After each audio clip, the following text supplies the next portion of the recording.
Sí, Señor. Queremos ser fieles testigos de tu gloria, fieles testigos, Señor, de tu presencia, de tu grandeza, de tu inmenso poder, Señor. Cantamos aleluya a ti, porque tú vives. Digno eres tú, Señor, de toda gloria y de toda honra. A ti nos postramos, solo a ti, Señor, nos inclinamos. Gracias, oh Dios. Gracias. Recibe nuestra alabanza. Nos humillamos, oh Señor, delante de ti. Bueno eres tú, Señor. Muchas gracias. En el nombre de Jesús. Amén. ¿Pueden sentarse, hermanos?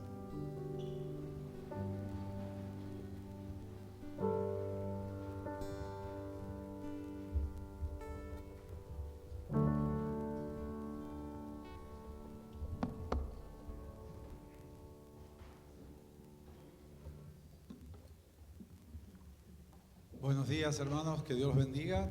Es una bendición estar esta mañana en la casa del Señor. Para aquellos que nos visitan por primera vez o para aquellos que no vinieron la semana pasada, estamos estudiando una carta, la carta a los Romanos. Estamos yendo versículo por versículo y quiero que presten atención porque estamos tocando un tema extremadamente delicado.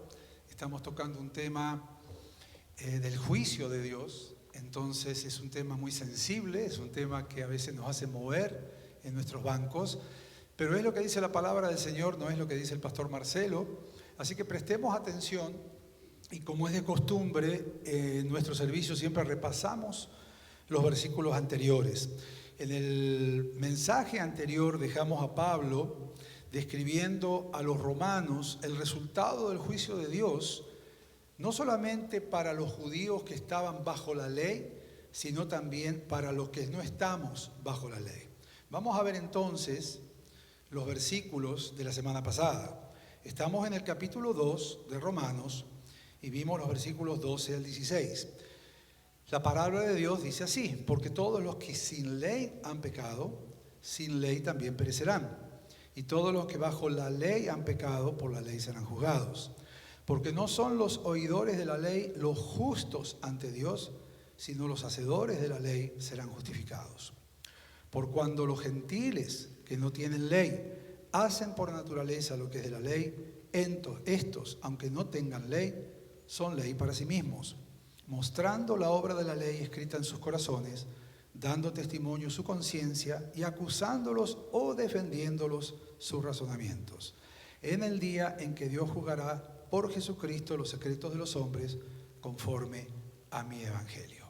Como mencionamos la semana pasada, en el momento en que Pablo escribió esta carta, había dos grupos sociales muy bien identificados. Estaban los judíos, que habían recibido la ley escrita de Dios y conocían prácticamente de memoria la ley, y estaban los gentiles, es decir, los no judíos, que no habían recibido la ley escrita de Dios.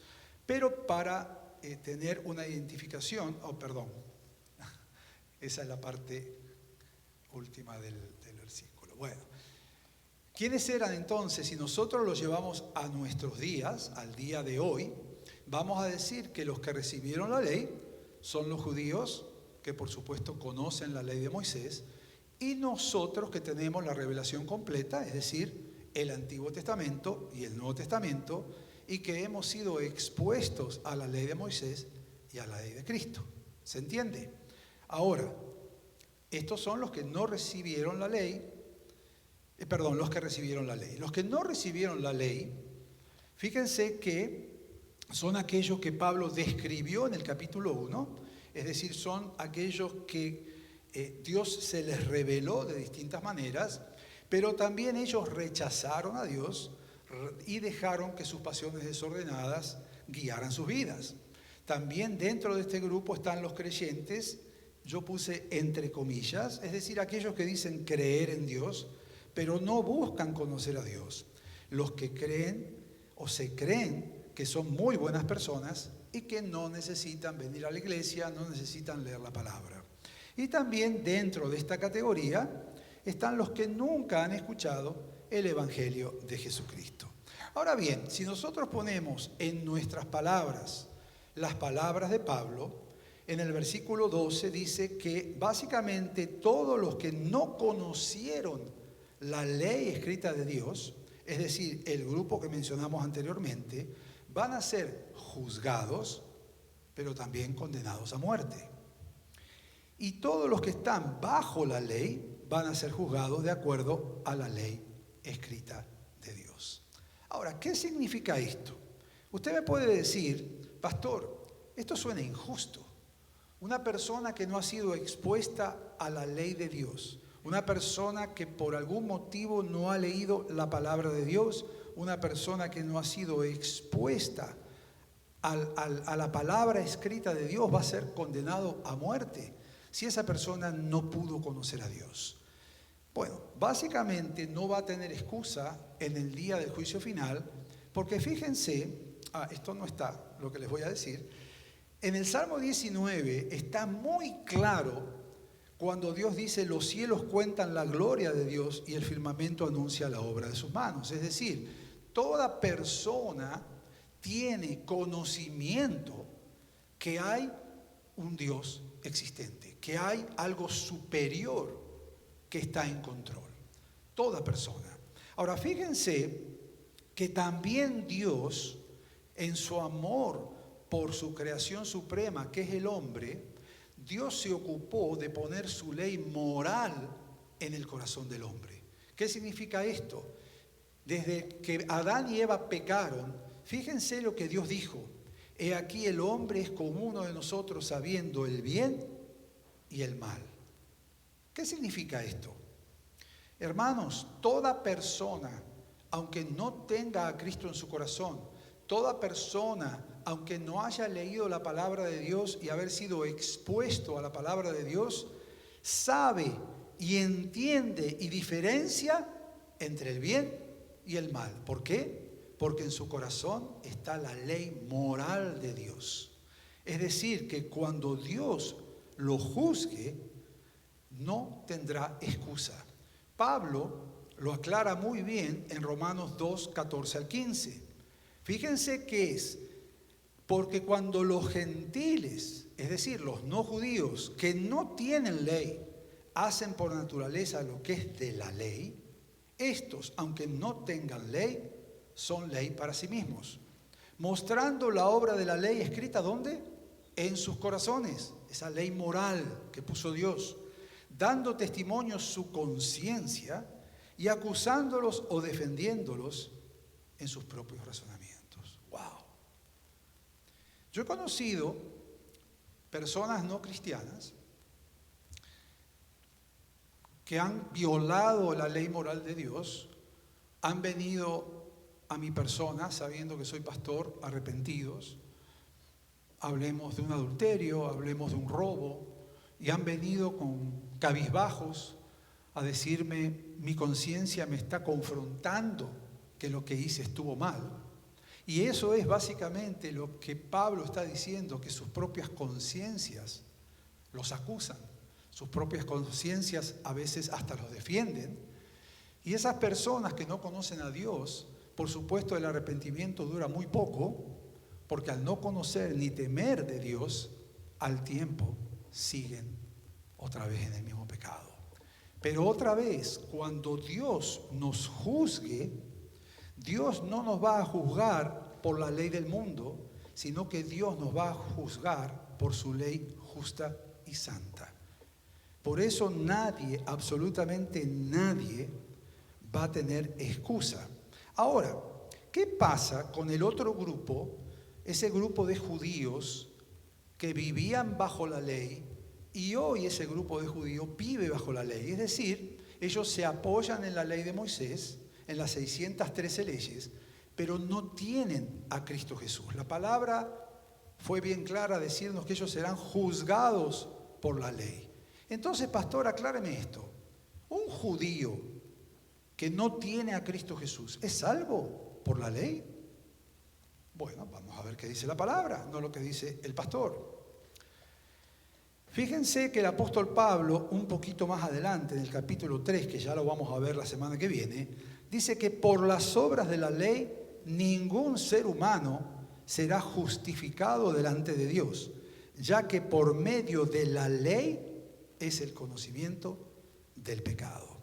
Hermanos, la ley nos salva, ser bueno no nos salva, las obras no nos salva, venir a una iglesia y sentarnos por años en una banca no nos salva, e inclusive aprender de memoria la Biblia no nos salva. El único que nos salva de un juicio es Cristo Jesús, porque Él fue el que pagó la deuda que yo tenía para con Dios. Él, con su sacrificio en la cruz y con su muerte, pagó por mi condena. Por eso solo Cristo es el que salva. Fíjense que en Juan 3:16, con esto terminamos la semana pasada, es muy claro al decirnos que el que cree en el Hijo tiene vida eterna, pero el que rehúsa creer en el Hijo no verá la vida eterna, sino que la ira de Dios está sobre él. Y esto quiero aclararlo nuevamente, porque a veces trae a confusión. Y esta confusión yo la he visto muchísimo cuando Dios nos ha permitido evangelizar puerta a puerta, cuando hemos confrontado a personas en la calle o personas, a veces amistades, que no quieren saber absolutamente nada con la iglesia, no quieren saber absolutamente nada con la Biblia, no quieren saber absolutamente nada que los saque de su zona de confort. Y uno les pregunta, ¿usted cree en Dios? Y les dicen, sí, yo creo en Dios. Y cuando yo les pregunto, ok, ¿a qué iglesia va? No, yo de iglesia no soy de iglesia. Ok. ¿Lee la palabra? Muy de vez en cuando porque no la entiendo. Me aburro y me duermo. Bueno, ¿busca del Señor de alguna manera? No, yo trabajo tanto que no tengo tiempo. Hermanos, el decir creo en Dios a usted no lo hace salvo. El decir creo en Dios pero hago lo que se me antoja de mi vida no lo hace a usted merecedor del perdón de Dios. ¿Por qué? Lo vimos la semana pasada. Porque la salvación no es por obras para que nadie se gloríe. La salvación es por medio de la gracia y la misericordia de Cristo Jesús. Por eso, al menos que usted tome conciencia que usted es un pecador, tome conciencia que usted delante de Dios está en falta, no delante de los hombres, no se me compare con los demás hombres, no. Acá tiene que compararse con el que es santo. Y no estamos hablando de perfección, estamos hablando de que usted tiene que iniciar una relación con Cristo Jesús. Si usted no inicia una relación con Cristo Jesús, es decir, Señor, me arrepiento de mis pecados, quiero cambiar esta vida que yo llevo porque me lleva a un desastre, estoy por perder absolutamente todo. Señor, te necesito. Pero no solamente te necesito para que me saques de este problema, te necesito porque yo quiero un cambio en mi vida. Quiero ser un mejor padre, quiero ser un mejor esposo, quiero ser un mejor trabajador honesto en lo que estoy haciendo. Entonces, Señor, te quiero en mi vida. Yo te acepto, abro mi corazón y te prometo que voy a dejar que me cambies. No te prometo que yo voy a cambiar por mi cuenta. Por eso Pablo es muy claro en esta confrontación que no solamente le está haciendo a los romanos, sino que nos está haciendo a cada uno de nosotros. Y hoy vamos a ver cómo Pablo comienza a enfocarse en aquellos conocedores de la ley, aquellos que predicaban, aquellos que se jactaban de conocer la palabra y se creían mejores que los demás. Básicamente está hablándole a los fariseos y a los escribas que se creían mejor que los demás. Fíjense cómo comienza Pablo, y esto es lo que vamos a analizar en el día de hoy. En Romanos 2, 17 al 20, Otra vez le está hablando, imagínense Pablo y los fariseos con todas esas ropas y atuendos que se paseaban para que todos los vean, estaban ahí escuchándolos, acariciándose las barbas y escuchando al apóstol Pablo. Fíjense a Pablo. Yo me imagino a Pablo con el dedo así, ¿no? He aquí, tú tienes el sobrenombre de judío y te apoyas en la ley y te glorías en Dios y conoces su voluntad e instruidos por la ley apruebas lo mejor y confías en que eres guías de los ciegos, luz de los que están en tinieblas, instructor de los indoctos, maestro de niños, que tienes en la ley la forma de la ciencia y de la verdad. Wow. Todavía no viene lo mejor de esto. Esta es la introducción de Pablo. Ahora, ¿qué les está diciendo? En estos versículos, Pablo los está confrontando con un estilo de vida, un sentir en sus corazones de estas personas que básicamente el pueblo, el burgo, los tenía en un pedestal. Fíjense que el judío de ese momento, principalmente estos conocedores de la ley, ellos se jactaban de ser descendientes directos de Abraham, el padre de la fe. También se jactaban de tener a Moisés, que los había sacado de la esclavitud de los egipcios y les había dado la ley en las cuales ellos hoy vivían por esa ley. También se jactaban de ser descendientes del rey David, considerado el rey más poderoso del mundo. También se jactaban de haber tenido el rey más sabio de la historia, el rey Salomón. Y no nos olvidemos de los profetas por los cuales Dios había hablado a su pueblo. Todo esto, más el conocimiento de las Escrituras, fíjense que yo lo subrayé, ellos decían ser guías de estos que no saben nada, que están ciegos. Somos luz en medio de toda esta tinieblas. Somos instructores de los inductos. Somos maestros de estos niños, no de los niños chiquititos, niños espirituales. Y somos los conocedores de la ciencia y de la verdad. ¡Wow! Orgullosos los hombres, ¿no? Ahora fíjense que, como mencionamos anteriormente, ni el hecho de ser judío, ni el hecho de ser conocedor de la ley, ni el hecho de ser descendiente de Abraham los hacía salvos. Básicamente, en aquel momento, este tipo de personas estaban muy seguros que cuando ellos murieran, Dios iba a estar con Abraham y con Moisés y les iba a abrir los brazos y decirles en el cielo: wow, pasen mis queridos escribas, pasen mis queridos fariseos. Ahora, fíjense que si nosotros leemos la palabra del Señor, en ningún momento, cuando Dios elige a su pueblo, los elige por ningún mérito especial. Es más, en la palabra del Señor dice que el pueblo judío era de cerviz dura, cabeza dura.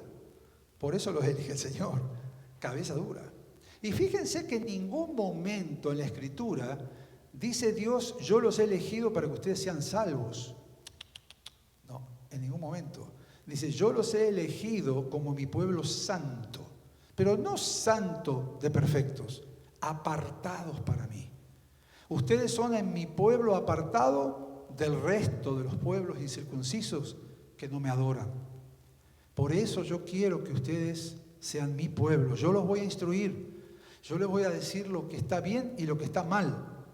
Yo voy a, como Padre Celestial, voy a tratar de que ustedes cambien, que ustedes sigan mis mandamientos, que ustedes sean luz en medio de las tinieblas. Ahora, fíjense que estos conocedores de la ley se habían envanecido tanto por el conocimiento que el mismo Jesucristo, antes de que Pablo fuera Pablo, ya los había confrontado con esto. Y si nosotros vemos ¿A quién confrontaba Jesús? Era a estos hombres. Yo les traje ejemplos de cómo Jesús los confrontó y cómo los llamó. En Mateo 23, del 1 al 3, y los versículos 13 y 25, dice lo siguiente. Después de esto Jesús dijo a la gente y a sus discípulos: los maestros de la ley y los fariseos enseñan con la autoridad que viene de Moisés. Por lo tanto, obedézcanlo ustedes, pero fíjense lo que les dice. ¿Qué les dice? Obedézcanlo, pero hagan todo lo que les digan, pero no sigan su ejemplo. Porque ellos dicen una cosa y hacen ¿qué? ¡Wow! ¡Ay, ay, ay! ¡Ay, ay, ay! Por eso, hermanos, no sigan lo que yo les digo, sino lo que dice la palabra. ¿Me explico? Desde este púlpito, lo que el pastor Marcelo les dice tiene que estar avalado siempre por la palabra, no por lo que dice Marcelo, ¿sí? Ok. Segundo, hay de ustedes, maestros de la ley y fariseos hipócritas, que cierran la puerta del reino de los cielos para que otros no entren, y ni ustedes mismos entran ni dejan entrar a los que quieren hacerlo. ¡Wow! Y el 25 dice: hay de ustedes, maestros de la ley y fariseos hipócritas, que limpian por fuera el vaso y el plato, pero no les importa llenarlos con el robo y la avaricia. Fariseo ciego, primero limpia por dentro el vaso y así quedará limpio también por fuera. ¡Wow! Yo me imagino la reacción de estos fariseos que se creían prácticamente justos delante de Dios, que venga Jesucristo y los acuse de hipócritas. Hermanos, es palabra dura, pero es una palabra que a mí, por ejemplo, me confronta. A mí me confronta mucho, yo no sé ustedes. Vamos a ponerlo ahora en nuestros días. ¿En qué me está confrontando esta situación de hipócrita? ¿Qué es un hipócrita? Un hipócrita es una persona de doble cara. En la época de Jesucristo, como en la época de Pablo, había teatro en las calles. Había obras de teatro. Y los personajes, ¿saben qué usaban para cambiar de personaje? No se iban atrás del telón ni se cambiaban ni salían, no. Usaban caretas. Caretas. Cuando personificaban a alguien específico se ponían una careta y ahí mismo en el escenario, cuando personificaban a otro se ponían otra careta. Por eso los llamaban hipócritas, personas de doble cara. Ahora, esto a mí me confronta con algo muy, muy, muy directo. Yo me paro aquí en este púlpito todos los domingos a predicar la palabra del Señor. La pregunta para mí personal es: ¿estoy viviendo en mi casa lo que yo predico? Ups. Hoy hablábamos en la casa dominical, si ponemos una cámara en cada casa, ¿qué veríamos? Ay, ay, ay, ay, ay, ay. ¿Quién quiere que le pongamos una cámara en el comedor o en la cocina de la casa y que lo pasemos acá? Esas risas son de nervios, ¿no? ¿Quién de ustedes permitiría que el hermano Víctor, que es especialista en cámaras y en televisión, instale una cámara solamente 2 días? Pero no les vamos a decir que hay cámara, porque si le decimos que hay cámara, en la cámara se van a poner: mi amor, mi cielo, mi vida, venga que le he preparado la comida. ¿Ven, no? Porque somos así. No, la cámara va a ser una cámara escondida. Una en el comedor, una en la cocina. Solamente 2 días. Y después lo vamos a pasar acá. ¿Qué veríamos? Si yo pongo una cámara en mi casa, tal vez ustedes van a decir: pastor, wow, ¿por qué le dijo eso a Nora? Y no hablemos de cámaras en nuestro pensamiento. Ay, ay, ay. Ay, ay, ay. Hermanos, Jesucristo estaba confrontando a estos conocedores de la ley. por una razón muy específica. Realmente el título que yo le puse al mensaje: ¿vives realmente lo que profesas? Nosotros venimos a la iglesia, leemos la palabra, escuchamos palabra, alabamos al Señor, levantamos las manos. Pero ¿qué pasa en la intimidad? ¿Qué pasa cuando estamos fuera de la iglesia? ¿Qué pasa cuando estamos en nuestros trabajos? Cuando estamos tratando con nuestros hijos, con familiares. ¿Qué sucede? Estamos con nuestras acciones, nuestras palabras y nuestros pensamientos glorificando al Dios en el cual hemos puesto nuestra fe. ¿O somos completamente, y por favor no se ofendan porque esta es la palabra, o somos personas de doble cara? Venimos aquí con una cara de santidad, apenas parqueamos el auto y ponemos el pie en el parking, y dice, oh, casi me olvidé, me dejé la cara de santidad en el auto. Me la pongo. Hermanita, buenos días hermano, y vamos, ¿qué tal? Aleluya, aleluya, aleluya. Y cuando entramos al carro, ¡uy! Me pongo la del mundo. Chachán, chachán, chachán, chachán, chachán.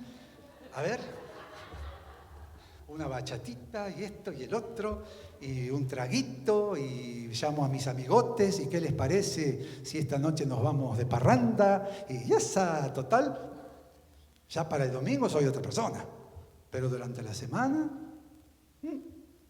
total, ¿quién me ve? El pastor Marcelo no me ve. Bueno, hermanos, hay alguien que sí los ve, es Dios. De ti no me puedo ocultar. O sea, hermanos, eso es la confrontación de Jesús. Pero fíjense que desde que Jesús los confrontó hasta Pablo, ellos no habían entendido. Fíjense la próxima. Otra vez, ahí están los fariseos. Tú pues, que enseñas a otro, no te enseñas a ti mismo. Ay, ay, ay. Tú que predicas, Marcelo, que no ha de hurtarse, ¿hurtas? Tú, Marcelo, que dices que no hay que adulterar, ¿adulteras? Tú que abominas los ídolos, ¿cometes sacrilegios? Tú que te jactas de la ley, con infracción de la ley deshonras a Dios. Porque como está escrito, el nombre de Dios es blasfemado entre los gentiles por causa tuya, Marcelo, por causa tuya. Ay. Hermanos, ¿cuál es la primera acusación que Pablo le está haciendo a esta gente? El conocimiento. El conocimiento sin práctica del conocimiento. Hermanos, yo le he dicho siempre y lo digo con mucho respeto, a mí jamás me ha sorprendido la gente que se conoce la Biblia de memoria y en una oración de memoria dice versículos bíblicos. A mí no me sorprende nunca un cristiano que me diga de memoria versículos cuando estamos hablando de algo. ¿Por qué no me sorprende? Porque no es el conocimiento el que lo hace a usted un verdadero cristiano. Por supuesto que el conocimiento es necesario. Tenemos que conocer la Biblia. Pero ¿qué sentido tenemos si nos pasamos horas y horas leyendo la Biblia y después no aplicamos la enseñanza de la Biblia? ¿Qué sentido tiene? Como qué sentido tiene, seamos sinceros, venir a la iglesia todos los domingos y después realmente en nuestros hogares hacer exactamente lo que a mí me place? ¿Qué sentido tiene?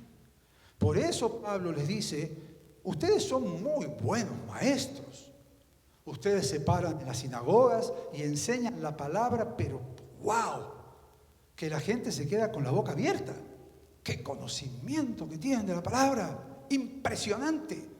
Pero cuando se bajan del púlpito o cuando se bajan del estrado donde están enseñando, son el día y la noche de lo que ustedes predicaron. Por eso son unos hipócritas.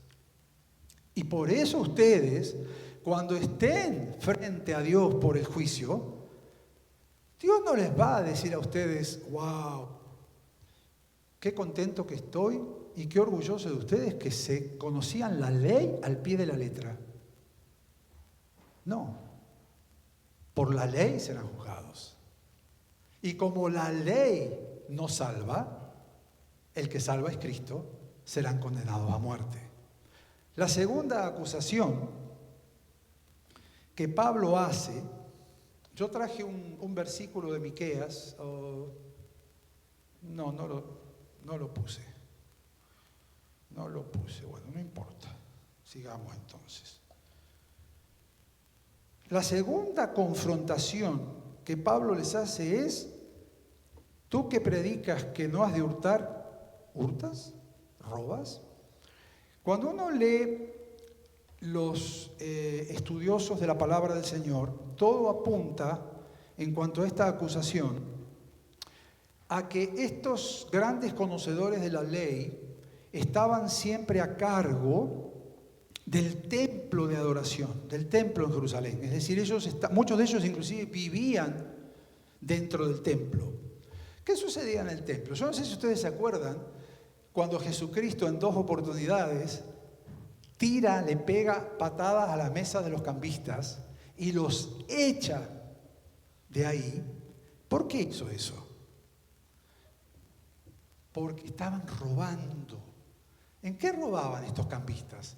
Si uno era un extranjero y iba a Jerusalén a presentar holocausto al Señor, no podía usar la moneda de donde uno venía. Tenía que usar la moneda que era solamente para el templo, dentro del templo. Estos cambistas estaban arreglados con los conocedores de la ley para darles menos cotización de la que tenía que ser. O sea que iban 50-50, 50-50. Uno para el cambista, otro para el fariseo. ¿En qué otra cosa robaban estos fariseos? Uno venía con un corderito, que tenía que ser un corderito sin mancha, perfecto. Cuando se lo entregaba al sacerdote, ¿sabe lo que ocurría? Fíjate que debajo de la pata tiene ahí un puntito, y ese puntito Dios no lo quiere, o sea que lamentablemente yo no te puedo aceptar este corderito. Pero tengo uno que está perfecto, ¿eh? Ahora, como es el último, vale muchísimo. En eso robaban. ¿Cómo lo adaptamos nosotros al día de hoy? Que ya los sacrificios cesaron. Les voy a hacer varias preguntas, no me tienen que contestar. ¿Cómo podemos nosotros deshonrar a Dios robando? Bueno. A ver, ejemplos. Cuando nosotros declaramos los impuestos, ¿estamos declarando hasta el penny que ganamos? Qué silencio, ¿no? ¿Estamos haciendo una declaración honesta de absolutamente todo lo que ganamos? Porque si aunque sea, sacamos $100 de lo que hemos declarado, ¿sabe a qué se llama eso? Robarle al fisco. Ups. Y robarle a Dios. Porque ¿quién me da el trabajo? Dios. ¿Quién permite el salario que estoy ganando? Dios. Y Dios me dice en su palabra que tenemos que obedecer a las autoridades legales que Dios ha puesto. O sea que el gobierno, nos guste o no nos guste, al César lo que es del César. ¿Cuál es otra manera de robar? Bueno, con los diezmos y las ofrendas. ¿Estamos dándole al Señor lo que le corresponde al Señor? ¿O le estamos diciendo, bueno, Señor, tú lo necesitas más, yo necesito más? Tú lo tienes todo, tú eres el dueño de todo. Si yo te doy el 10%, mi economía no va a ser la misma. Yo te voy a dar $1 por semana. El resto tú sabes que lo necesito. Otra manera en que podemos llegar a robar es los que ya somos legales y tenemos negocios y estamos pagándole a los empleados ilegales menos, mucho menos de lo que ganaría un empleado legal, porque, hey, en definitiva, yo te estoy haciendo un favor. Sos de mi tierra, vení tranquilo, yo te doy trabajo, pero vos sabés los gastos que yo tengo. Así que, ¿cuánto está hoy en día? $15 la hora, el salario mínimo, 17, 18. Yo no te puedo pagar más de 12. Pero da gracias que yo te doy trabajo. Estamos robando. Ellos robaban. Y el Señor me está diciendo, Marcelo, yo te bendigo y tú se me bendigo. Bendice a los demás. Tercera acusación, el adulterio. Wow. Hermanos, estos conocedores de la ley eran no quiero llamarlos vivos, tan inteligentes, que habían torcido de una manera muy sutil las leyes. En las leyes de Moisés, la ley era muy específica en cuanto a los adúlteros. Si alguien era descubierto en adulterio, moría la mujer y el hombre, apedreados, los dos adúlteros. Recuerden el hecho cuando a Jesucristo le llevan a la mujer adúltera. ¿Se acuerdan? Que le llevan estos fariseos. Adúltera. Se merece ser apedreada. ¿Y dónde estaba el adúltero? ¿Dónde estaba? Para adulterar se necesitan dos, ¿no? En esta época habían cambiado la ley para denigrar a la mujer de tal manera que el adulterio era solo culpable la mujer, el hombre no. O sea que la que iba a ser apedreada era la mujer. Por eso Pablo les está diciendo, manga de adúlteros. Ustedes dicen que no adulteren y ustedes adulteran.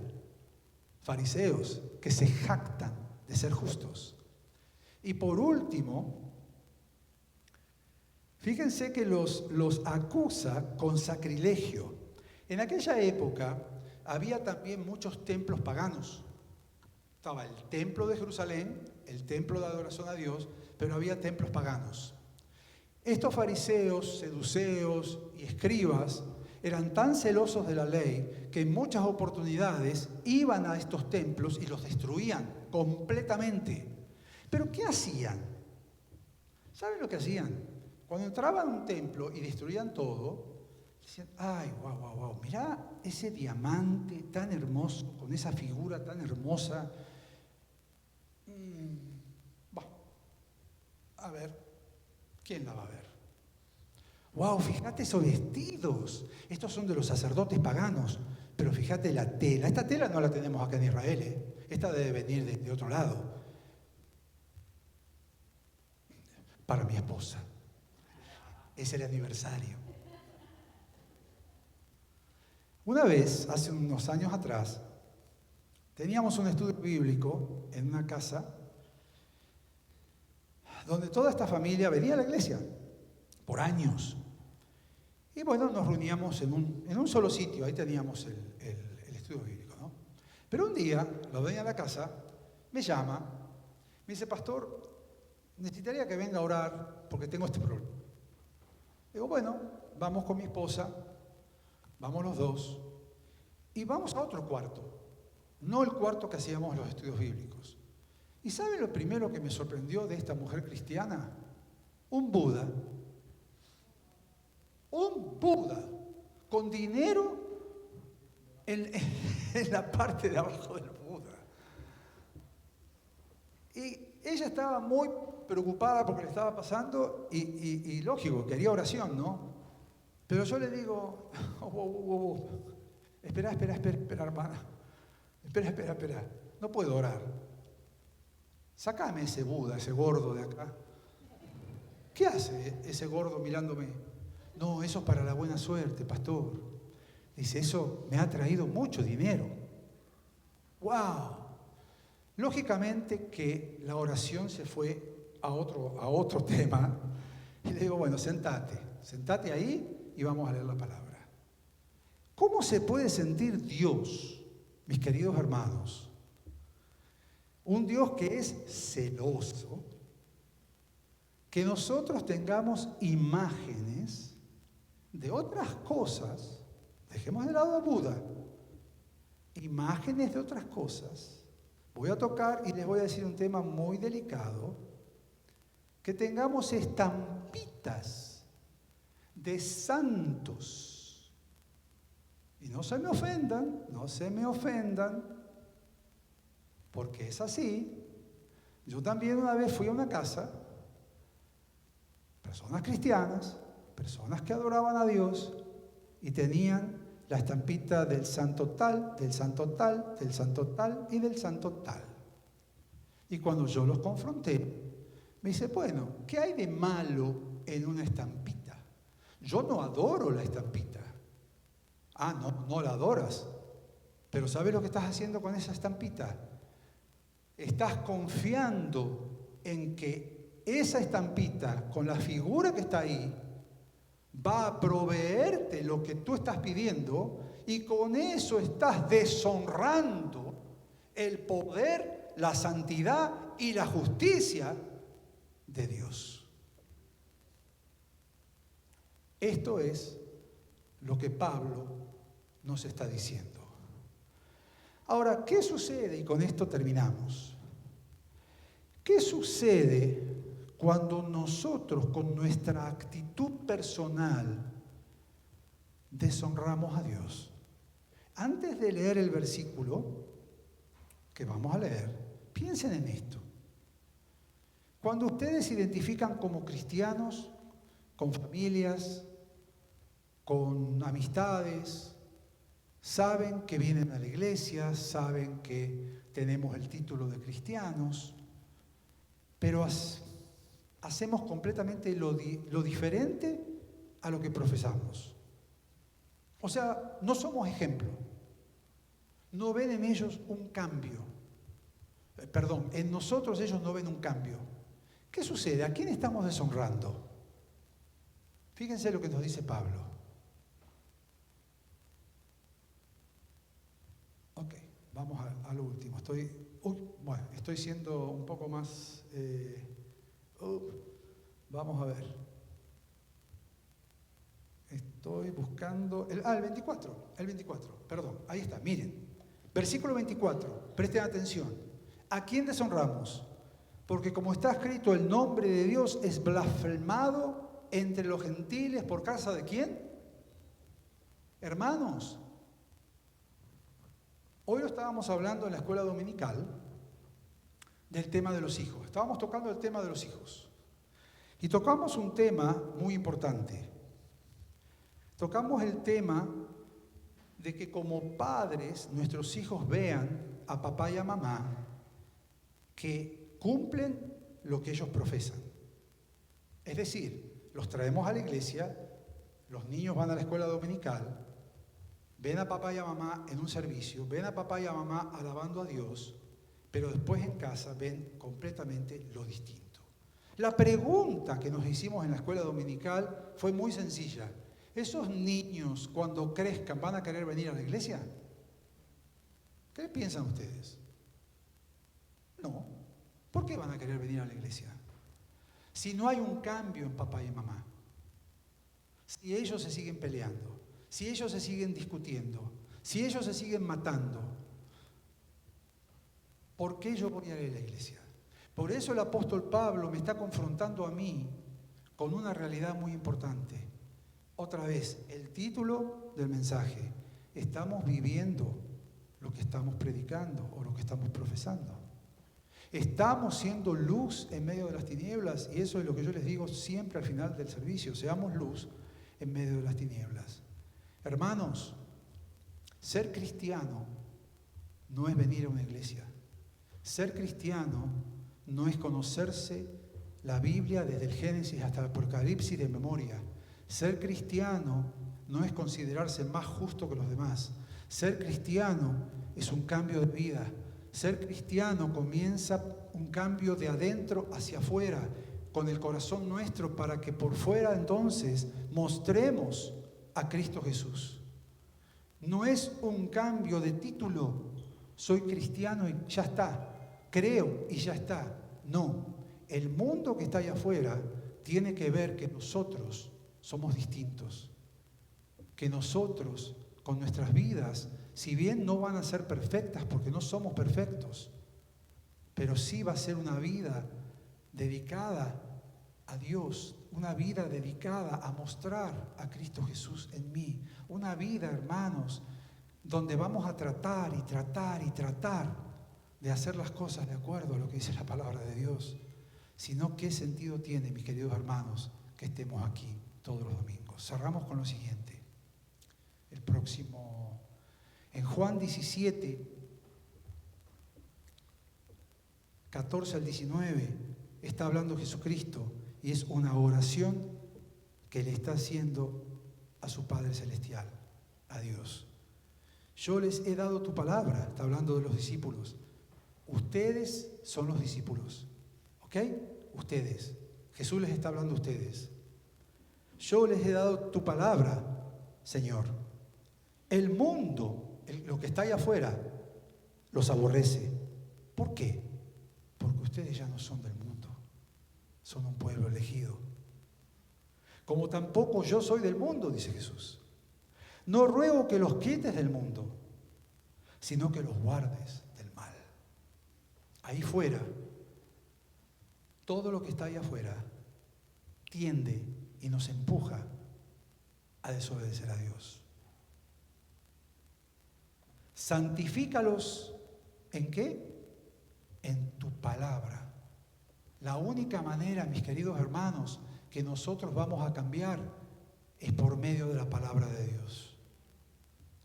Tu palabra es verdad, no lo que nos quieren hacer creer ahí afuera. Como tú me enviaste al mundo, así yo los he enviado al mundo. Tenemos que estar ahí afuera, tenemos que trabajar, tenemos familiares que son inconversos, tenemos amigos que son inconversos. Ahora fíjense el 19, y por eso yo me santifico a mí mismo para que también ellos sean santificados en la verdad. ¡Wow! Hermanos, ¿qué quiere Dios de nosotros? Que seamos luz en medio de un mundo lleno de tinieblas, en un mundo que nos quiere convencer de que, por ejemplo, el homosexualismo es un estilo de vida normal. ¿Quiénes de ustedes vieron la apertura de los Juegos Olímpicos? ¿Quiénes la vio? ¿Qué vieron en esa apertura? Una representación de la Santa Cena, perfecta, pero todos con gays. Jesucristo, gay. Todos los apóstoles, gays. Hermanos, yo leí los comentarios y hasta los no practicantes refutaron semejante ofensa que el organizador hizo a nivel mundial contra Dios. Eso es el mundo. Por eso Jesucristo dice, no te pido que los saques del mundo. Van a estar en el mundo. Pero ellos tienen que ser la diferencia del mundo. Nosotros como iglesia no podemos aceptar esa atrocidad que a mí me ofendió al verlo. Porque fue una atrocidad completa de un enemigo que quiere imponer a la juventud principalmente que eso es normal. Hermanos, eso no es normal. Eso es anormal. Eso es pecado. Nosotros como iglesia, y esto lo dije cuando tratamos el homosexualismo, debemos amar al pecador, pero amarlo de una manera que lo tengamos que confrontar con el pecado para que cambie. Los homosexuales están en pecado y como cualquier pecado puede ser redimido por medio de Cristo Jesús.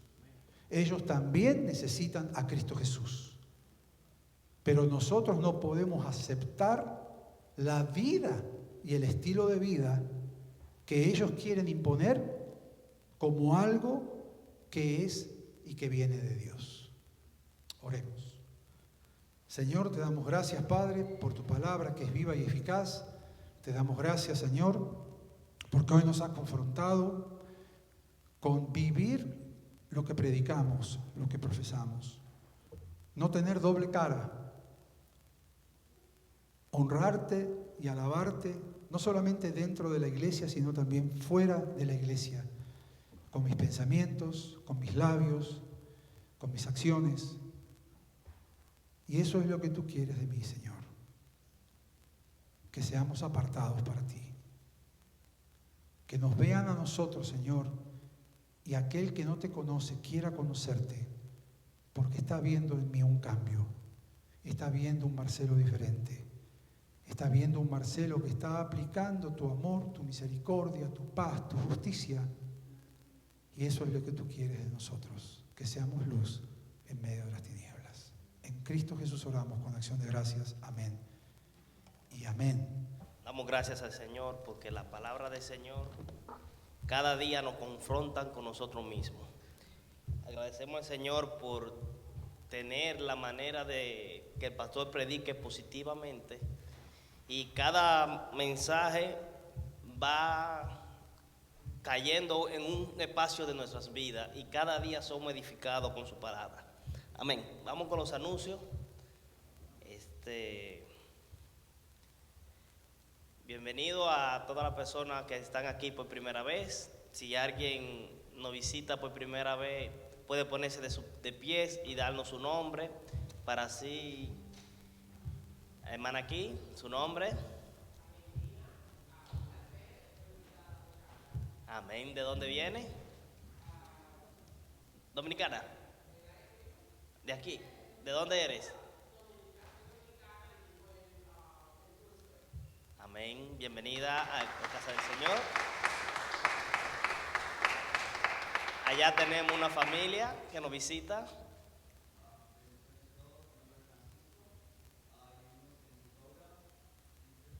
Ok. Bienvenido. ¿Y de dónde son oriundamente? Sí. Oh, se cayó. Amén. Bienvenido a la casa del Señor. Estamos aquí para ser parte de ustedes. Amén. Entonces, allá tenemos otra joven.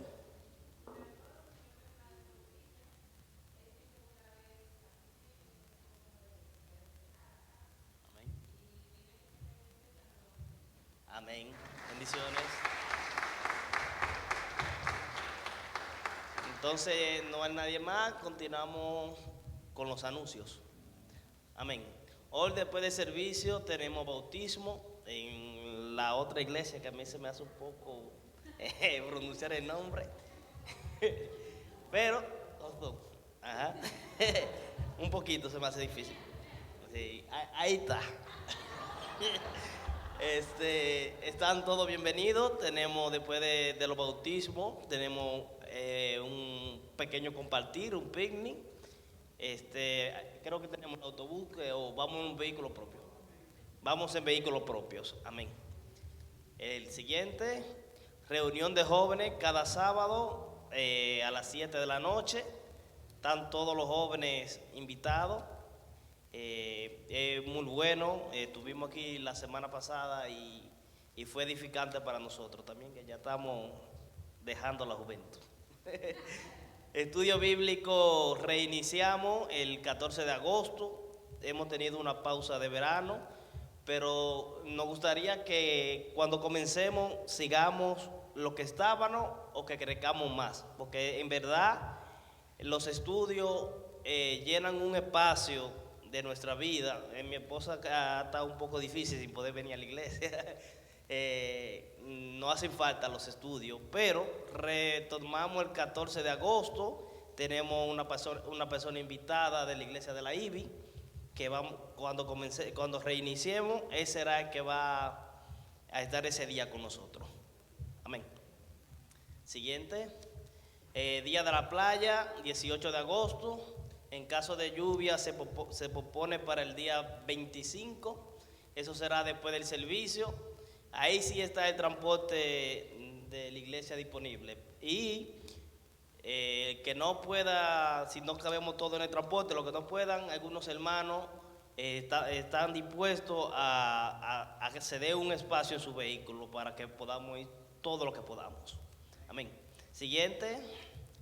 Tenemos la producción para el mes de septiembre de los que quieran aprender a manejar el sistema de cámara de video. Para los hermanos que quieran hacer el taller con el hermano Víctor, será de 2 a 4 de la tarde en el mes de septiembre. Se puede contactar con el hermano Víctor. Siguiente. Nuestros mensajes se están subiendo por YouTube, puede seguirlo. Están en el grupo, están en el WhatsApp de la iglesia, el hermano lo sube al WhatsApp, y ahí estará la prédica de nuestro pastor para que podamos nutrirnos nuevamente y podamos también tomarla de estudio. Amén. Siguiente. Para todas las edades de la escuela dominical. El domingo, ahora estamos estudiando la familia, la crianza de los hijos. El pastor hizo como un breve cambio al libro, pero estamos estudiando algo que edifica y que es necesario para la familia en estos momentos. Para mí ha sido muy bueno porque he aprendido grandes cosas. Siguiente. El servicio todos los domingos comienza a las 11:30. Comenzamos a adorar al Señor. Tratamos de que sea a las 11:30, un poquito menos, pero sí estamos aquí todos los domingos para honrar y darle gloria al Señor. Amén. Ok, hermano, hasta aquí y la persona que continúa.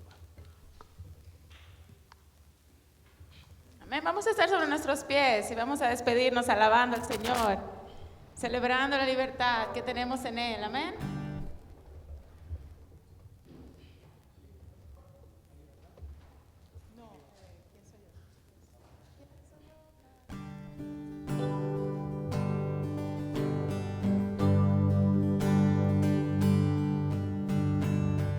¿Quién soy yo para que el gran rey me acepte así?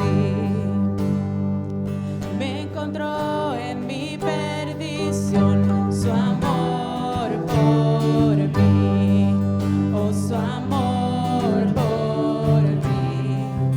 Libre soy en él, libre en verdad, soy hijo de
Gracias, Padre, nuevamente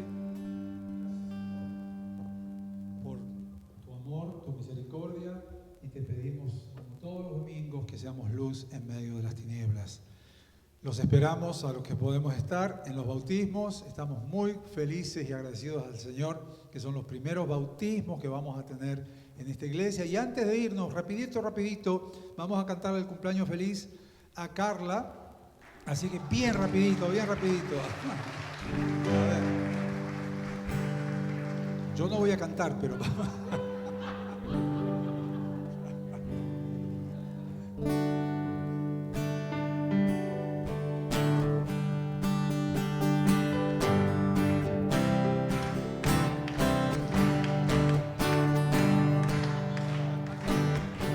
canto yo?